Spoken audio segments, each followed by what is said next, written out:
لیکن کیا ہی اچھا ہو کہ ہماری جو انڈسٹریز ہیں وہ ایسی جگہوں کو اون کر لیں, ایک ایک بیڈ لے لیں, تھوڑے تھوڑے پیچز لے لیں, درخت لگائیں, ان کو گرین کریں. یہ بھی تو ہم سب کچھ کر سکتے ہیں, لیکن ہمارا یہاں فوکس نہیں ہے. ہم انتظار میں بیٹھے رہتے ہیں جی سڑک حکومت بنا دے, پودا حکومت لگا دے. بھائی آپ بھی اس میں کنٹریبیوٹ کر سکتے ہیں.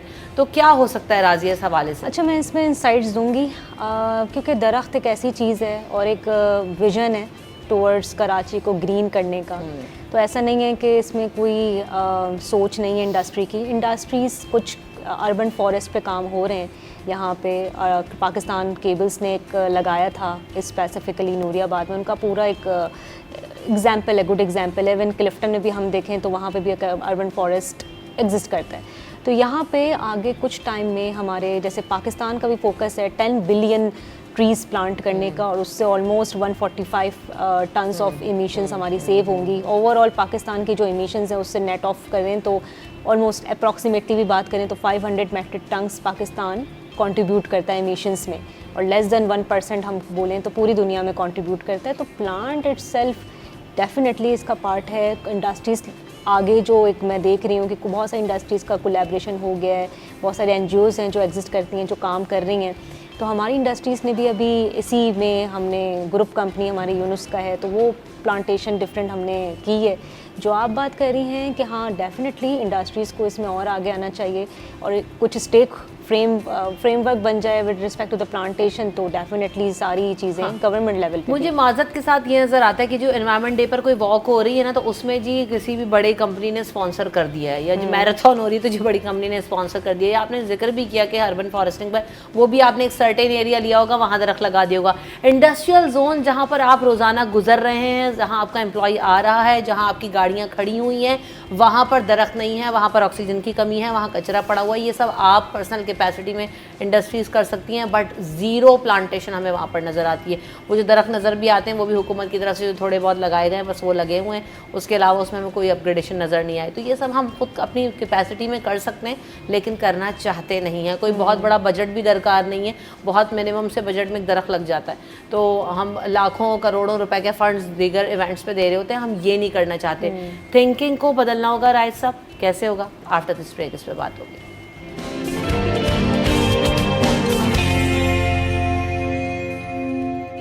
Welcome back in city at 10. بات ہو رہی ہے انوائرمنٹ ڈے کے حوالے سے, تو بات وہی ہے کہ اپنی تھنکنگ کو بدلنا ہوگا. رائٹ صاحب ہماری تھنکنگ ابھی بھی وہی ہے. جی, ہم تھنکنگ ہمیشہ اسکولنگ سے چینج ہوتی ہے. آپ کسی ایڈلٹ کی تھنکنگ چینج نہیں کر سکتے, یہ ذہن سے نکال دیں. اور بچوں کی کیسے چینج کرنی, میں آپ کو سادہ سا سولوشن بتا دیتا ہوں. ہر اسکول کو چاہیے کہ صرف ایک مشین پہ انویسٹمنٹ کر لیں. یہ کہلاتی ہے آگر مشین, آن لائن پڑی ہوئی ہے, دراز وراز ہے علی بابا سے. یہ جی اوپر اتنی سی موٹر لگی ہوتی ہے اور نیچے اتنی بڑی سی ڈرل ہوتی ہے, اچھا, جس سے آپ سوائل کو ڈرل کرتے ہیں. صحیح. ایسے اس کو آن کیا اور ایسے رکھا اور ایسے نیچے کیا, اور اتنا گہرا ہول, اتنا بڑا ہول 2 منٹ میں کھد جاتا ہے. ہر اسکول کو چاہیے کہ یہ مشین اپنے پاس لے, نمبر 1. نمبر 2, گوبر کی سورس وغیرہ, یہ ورمی کمپوسٹ, اس کو ارینج کرے. اور پلانٹس تو ہر جگہ چھوٹی چھوٹی مل جاتے ہیں. اور اس کے بعد ویکلی ڈرائیو بس شروع کر دے کہ آپ گئے, آپ نے وہ مشین آن کی, 2 منٹ میں گڑھا کھودا, تھوڑی سی کھاد ڈالی, پلانٹ لگایا. اور اگر آپ اس کو سسٹین کرنا چاہتے ہیں تو چھوٹا سا گڑھا لے لیں, مٹی کا برتن لے لیں, اس میں پانی بھر کے اس پودے کے ساتھ رکھ دیں. آپ کو روز پانی دینے کی بھی ضرورت نہیں. اتنا سا سلوشن ہے.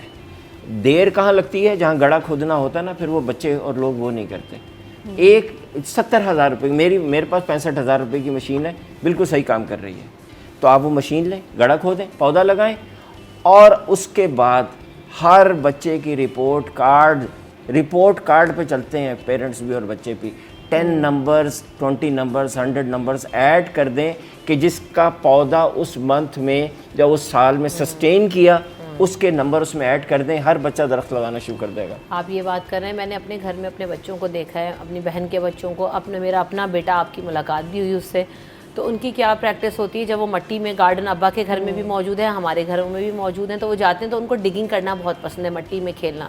تو ہم ان کو کرنے دیتے ہیں. تو وہی والی بات کہ اگر مشین نہ بھی ہو اور آپ نے بچوں کو ایک صلاحیت کے طور پہ کرنے دیا ہو تو میرے خیال سے ان کے لیے گڈھا کھودنا بھی کوئی, آپ گروپ آف فرینڈس بنا دیں کہ 6 بچے مل کے آج گڑھا کھودیں گے, تو آپ وہ دیکھیں ان کو کتنا مزہ آئے گا. وہ گھنٹوں بیٹھ کے یہ کام کرتے ہیں, اور اگر اس میں پودا بھی لگا دیا جائے تو آپ کا مشورہ یقیناً اچھا. اچھا دوسری بات ایک اور چیز اس میں ایڈ کر لیجیے گا کہ ہمارے یہاں اسکولز میں کیا ہو رہا ہے, گارڈننگ پہلے ابا بتاتے ہیں کہ ہم تو یہ سب بیٹا اپنے اسکولز میں سیکھ کر آئے, گارڈننگ کرنا سکھاتے تھے, کپڑے دھونا بھی سکھاتے تھے, کپڑے سینا بھی سکھاتے تھے, گھر. تو مطلب یہ ساری چیزیں ہم نے اسکپ. آج آپ بات کریں نا کہ 65,000 روپے کی یہ پودا بہت سستا ہے, آپ بہت مہنگی چیزیں پارٹیز کے نام پہ منگا رہے ہیں, لیکن ہم ادھر اپروچ نہیں بلڈ کر رہے. تو راضی اس چیز کی بھی تو بہت زیادہ ضرورت ہے کہ ہمارے اسکولز میں ہم ان ایکٹیویٹیز کی, وہ ہم نے ایکٹیویٹی کیا سوچی ہوئی ہے, لال ڈے, پیلا day, red day, green day, فلانا ڈے, دھماکہ ڈے, تو ہم ان ایکٹیویٹیز کی طرف نہیں بڑھ رہے. اچھا اس میں تھوڑا سا انسائٹ دوں گی. جیسے quality SDGs sustainable development goals ہیں ہمارے, اور اس میں کوالٹی ایجوکیشن ہے. تو ہم نے ایک گڈ ایگزامپل ہم نے یہ کی, ہمارے ساتھ ہی TCF کے اسکولز ہیں, ہم نے اس کو اسپانسر بھی کیا ہوا ہے. تو وہیں پہ ہم نے جا کے سیشنز دیے, وہاں پہ اویئرنیس دی, اور انہیں کو بیچ لے کے گئے. دیکھیں آپ ایگزامپل کریٹ کرتے ہیں, یہ تو صرف چلے ایک انڈسٹری کی ہے. اس میں بیسکلی اپروچ یہی ہے کہ واٹ ایور ہم as a industry, as a human, as a individual کریں گے, ہمارے آگے والی جو نسلیں ہیں, جنریشن ہے, دے ول کہ جو ہم سے ایگزامپلس لیں گے وہ وہی کریں گے. سو ہمارا رول پلے ہمارے ایگزامپلس اچھی کریٹ کرنے میں ہے. ہم اگر پودے لگا رہے ہیں, ہم اگر ویسٹ اپنی جگہ سے اٹھا کے کر رہے ہیں, تو وہ سیکھتے ہیں اور وہی امپلیمنٹ کرتے ہیں. تو بالکل ہاں, اسکولس کے لیے ایک بہت سمپل آئیڈیا, ٹھیک ہے, ہر ہوتا ہے, میرا آئیڈیا نہیں, باہر پوری دنیا میں ایسے ہی ہوتا ہے. پلاسٹک کا جو پاٹ ہے نا وہ 5 روپے کا ایک آتا ہے, ٹھیک ہے. جیسے آپ نے کہا نا, اس سے زیادہ ہم پتہ نہیں کن کن چکروں میں بچوں کے خرچ کروا رہے ہیں. بس مالی کو کہیں گوبر کھاد مکس کر کے رکھے, جس دن کوئی بچہ اسکول میں داخل ہونا اس پاٹ کے اوپر ٹیپ سے لکھ دیں احمد فرینڈ اور اس پودے کا نام, اور اس کو کہیں یہ لو پودا تمہارا, اب تھرو آؤٹ دا ایئر تم نے اس کا خیال کرنا, اور یہ تمہاری کلاس میں ہی پڑا ہوا. سب سے پہلے جیسے اسمبلی ہوئی, کلاس میں بچہ گیا, سب سے پہلے اپنے پودے کو دیکھے, اور اس کی ایک اٹیچمنٹ بلڈ ہو جائے گی. جیسے آپ نے پچھلے شو میں بھی بات کی تھی نا کہ ایک پیٹ آپ اس بچے, ہم نے بچوں کی ایکٹیویٹی کے حوالے سے بات کی تھی, تو پلانٹ بھی آپ کا ایک پیٹ ہو سکتا ہے. بھائی آپ اس کا خیال رکھیں, آپ دیکھیں, اور ماحول کو سنوارنے کے لیے بھی اچھا. بات وہی ہے, راہل صاحب کے بہت دکھ ہوتا ہے, تکلیف ہوتا ہے جب میں یہ باتیں کرتی ہوں نا کہ ہم نے اوور آل سسٹم پورا بگاڑ دیا. ایجوکیشن سسٹم کی بات کریں, انوائرمنٹ, یہ سب چیزیں ہمارے ایجوکیشن سے اور تربیت سے ہی وابستہ ہیں. ہم ان چیزوں میں لیگ کریں جس پر ہمیں کام کرنے کی ضرورت ہے. بہرحال انوائرمنٹ پروٹیکشن ڈے کے حوالے سے آج پھر وہ دن منایا جائے گا, اور ہم اویئرنیس کی بات کریں گے. جاتے جاتے آج اس پلیٹ فارم سے آپ کیا کہنا چاہتی ہیں راضی مزید؟ ایک اچھا میسج یہ ہے کہ ایگزامپل کریٹ کریں, جہاں تک کوشش ہو سکے ایز اے انڈیویجول کمٹمنٹس لیں, خود کمٹمنٹ بنائیں کہ واٹ اگر نیکسٹ 3 months میں کوئی ایک اچھی ایکٹیویٹی بھی, ایک بلب بھی بند کر رہے ہیں, اٹھ رہے ہیں, اور وہ ایک اچھا امپیکٹ کریٹ کر رہے ہیں, تو اپنے آپ کو میجر کرنا شروع کریں, اور کس طرح سے بہتر کر سکتے ہیں ٹورڈز دا بیسٹ پاسبلٹی ہے. اگر کسی کے اختیار میں چھوٹا کام یا بڑا کام نہیں ہے تو وہ اپنے آپ سے اسٹارٹ کرے, گھر سے اسٹارٹ کرے, پلانٹ لگا لے, گھر کی لائٹیں بند کرے, تو بہت اچھا پازیٹیو آپ خود بھی امپیکٹ کرتے ہیں اور انوائرمنٹ پہ بھی کرتے ہیں. بالکل ایسا ہی ہے. اچھا مجھے ابھی ساری ہم اسکولس پہ بات کرتے تو مجھے اپنی خالہ کا بھی وہ تذکرہ یاد آ گیا. وہ گورنمنٹ اسکول میں جو ہے وہ ہیڈ مسٹریس رہیں, تو اور انوائرمنٹ کے حوالے سے بھی جو ہے وہ ایک اس سے وابستہ بھی تھیں کسی ادارے کے ساتھ. تو وہ کیا کرتی تھیں اپنے اسکول میں کہ جتنے بھی ویسٹ ہوتا تھا, کیلے کے چھلکے, فلانا ڈھماک, ان سب کو انہوں نے جمع کیا اور اوپر یوریا بیگز رکھے, ان کی کھاد بنائی, اور پھر اس کے بعد جو ہے نا ان سے پودے لگوائے. تو یہ چیزیں ایک عام گورنمنٹ اسکول کے اندر, کیونکہ ان کا ویژن تھا, وہ اس طرح سوچتی تھی, تو انہوں نے اس کو ایگزیکیوٹ کروایا اور بچوں نے کر کے بھی دیا. تو وہی والی بات ہے کہ ہم جب ایک ویژن کو لے کے چلتے ہیں یا کسی ایکٹیویٹی میں انوالو ہوتے ہیں, بچوں کو لگاتے ہیں, تو بچے ساتھ کر سکتے ہیں. راہل صاحب ویری کوئکلی آپ کچھ کہنا چاہتے ہیں؟ بچے کو آپ انٹیلیجنٹ بنا سکتے ہیں, سپر انٹیلیجنٹ, سپر کامیاب, اگر آپ اس کو ایک پلانٹ دیں اور پلانٹ سے ٹاک کرنا سکھائیں, گفتگو کرنا سکھائیں. ایک ٹپ ہے یہ, 100 روپے کی ٹپ. بس آپ یہ کریں, بچے کو پلانٹ دیں اور بچے کو کہیں کہ this plant can talk to you, you can talk to this plant. جب بچہ پلانٹ سے بات کرنا شروع کر دے گا تو وہ سپر انٹیلیجنٹ ہو جائے گا. صحیح, بہت ساری ٹپس ہمیں یہاں پر ملی. تھینک یو سو مچ راہل صاحب, آپ نے وقت دیا, راضی آپ نے وقت دیا, دونوں کا بہت شکریہ. ہم یہاں پر آپ سے اجازت چاہیں گے, ہمیں اپنی دعاؤں میں ضرور یاد رکھیے گا, فیڈ بیک ضرور دیجیے گا, اپنا خیال رکھیے گا. اللہ نے کے بعد